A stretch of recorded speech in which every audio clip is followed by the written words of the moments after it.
বিশ্বনবী তাহাজ্জুদের সময় দাঁড়িয়ে যেতেন।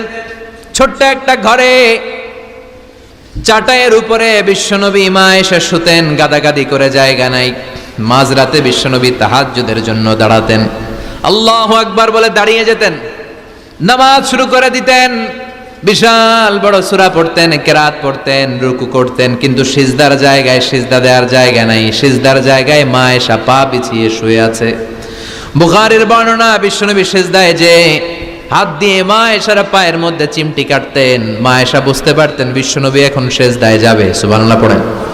মা এসা বুঝতে পেরে পা দুইটা সরিয়ে নিতেন, বিশ্বনবী সিজদা দিতেন।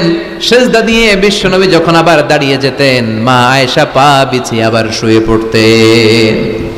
কি ইবাদত ছিল বিশ্বনবীর! হাত্তা তাতাওয়াররামু খাদামা। মা আয়েশা বলতেন বিশ্বনবী দাঁড়িয়ে থাকতে থাকতে এত সময় ধরে তাহাজ্জুদের সালাত পড়তেন, ওনার পা গুলো ফুলে এরকম টিউমারের মতো মোটা হয়ে যেত। সুবহানাল্লাহ পড়বেন না? দাঁড়িয়ে থাকতে থাকতে বিশ্বনবীর পা গুলো টিউমারের মতো মোটা হয়ে যেত। প্রথম রাকাতে বাকারা, আলে ইমরান পড়ে ফেলতেন। সুবহানাল্লাহ পড়েন। বিশ্বনবীর পা যেন ফেটে যাবে, এভাবে হাত বেঁধে দাঁড়িয়ে থাকতে থাকতে বিশ্বনবীর হাতগুলো বাঁকা হয়ে যেত, ব্যথা হয়ে যেত। বিশ্বনবী তখন হাত দুইটা ছেড়ে দিতেন। আবার যখন এনার্জি ফিরে পেতেন, যখন বিশ্বনবীর ভাল লাগতো, আবার হাত বাঁধতেন। পড়েন সুবহানাল্লাহ। তার মানে হাত ছেড়ে দিও নামাজ পড়া যায়। হাত ছেড়ে দিও। মালিকি মাযহাবের কিছু স্কলাররা ওনারা মত নিয়েছে, ওনাদের অনুসারীরা এরসাল করে, আমাদের দেশে কেউ বাদে এইভাবে, কেউ এইভাবে, কেউ এইভাবে। মালিকিরা বাদেই না, কেউ বাদবই না, কি করবি কর। আছে না নাই? আপনি যদি হজ করতে যান মক্কা মদিনায়, এই আমলগুলো দেখতে পারবেন। এটা সুন্নাত একটা আমল। হাত ছেড়ে দিলেও যেখানে সালাত হয়ে যায় ওই জায়গায় কই বাঁধবে, এই নিয়ে কিলাকিলি আছে না নাই? উপরে না নিচে, আমিন জোরে না আসতে, আছে না নাই? বিশ্বনবী লম্বা সময় দাঁড়িয়ে তাহাজ্জুদ পড়তেন। তাহাজ্জুদ পড়লে আপনার মর্যাদা বাড়ায় দিবে কে? সাইয়েদনা জিবরাইল বললেন, ইন্না শারাফাল মুমিন ফি কিয়ামিল লাইল। বিশ্বনবী বললেন, জিবরাইল এসে আমাকে বলে গিয়েছে মুমিনের মর্যাদা তাহাজ্জুদের নামাজের ভেতর। সুবহানাল্লাহ পড়েন। তাহাজ্জুদের নামাজ পড়লে মর্যাদা বাড়ায় দেয় কে? দুই নাম্বার, কুরবাতুন ইলাল্লাহ। তাহাজ্জুদের নামাজ পড়লে আল্লাহর সাথে নৈকট্য বাড়িয়ে দেয় কে? আল্লাহর সাথে কানেক্টিভিটি আপনার বেড়ে যাবে। আমাদের দুনিয়াতে সব জায়গায় কানেক্টিভিটি আছে। এমপির সাথে হাত আছে, চেয়ারম্যানের সাথে হাত আছে, ওই এসআই এর সাথে হাত আছে, পুলিশের আইজির সাথে হাত আছে, কিন্তু আল্লাহর সাথে হাতটা নাই। কথা কন। আসল জায়গায় কানেকশন লাগানো দরকার। চিল্লায় বলেন ঠিক কি না? মান লাহুল মাওলা ফালাহুল কুল্লু। যে ব্যক্তি আল্লাহর হয়ে যায়, গোটা বিশ্ব তার হয়ে যায়। যে সব জায়গায় যে ধর্ণা দেয়, আল্লাহর কাছে ধর্ণা দেয় না, তার কোনো মর্যাদা নাই। আর যে ব্যক্তি সব দিক থেকে মুখ ফিরিয়ে আল্লাহর কাছে যায়, গোটা বিশ্বের সবাই তার দিকে তাকিয়ে থাকে। এজন্য সম্পর্কটা লাগাইতে হবে কোন জায়গায়?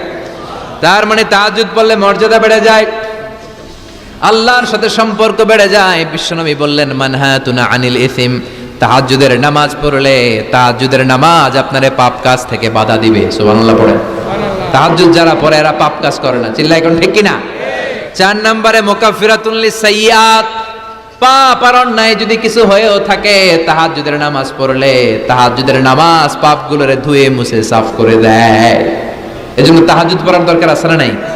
ঘুমের আরবিতে কিছু নাম আছে। ঘুমের একটা নাম হচ্ছে আন-নুআস। নুআস মানে ড্রোজিনেস।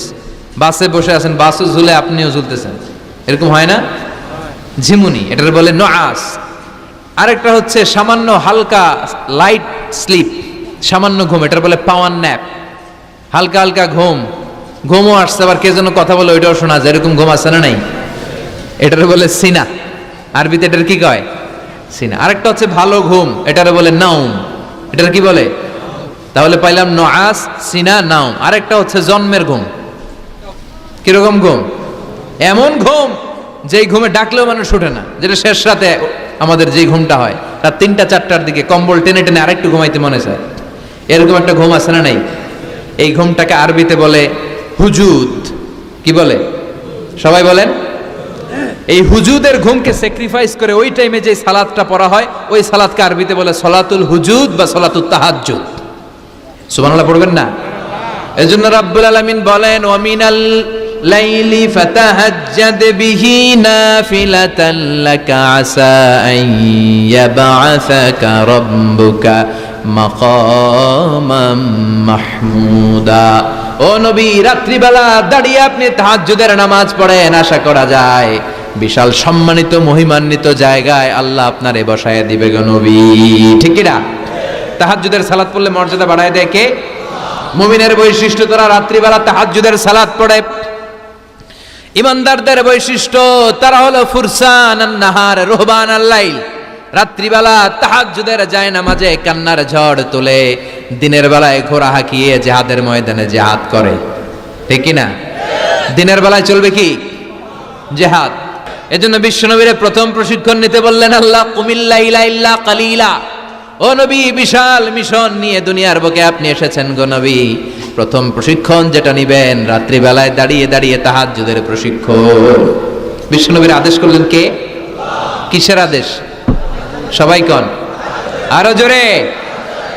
ওই মুহূর্তটা তাহাজ্জুদের সময়টা এমন সময়, ইয়ানজিলু রাব্বুনা ইলা সামাইদ দুনিয়া, রব্বুল আলামিন আরশের উপর থেকে দুনিয়ার আকাশে নেমে আসে মানে বিশেষ একটা মনোযোগ দেয়, আর দুনিয়াবাসীরা ডেকে ডেকে বলে, গোলাম আলা মিন মুস্তাগফিরিনা গফির আলা, কার ক্ষমা লাগবে ক্ষমা চাও, সব গুনাহ আমি ক্ষমা করে দেব।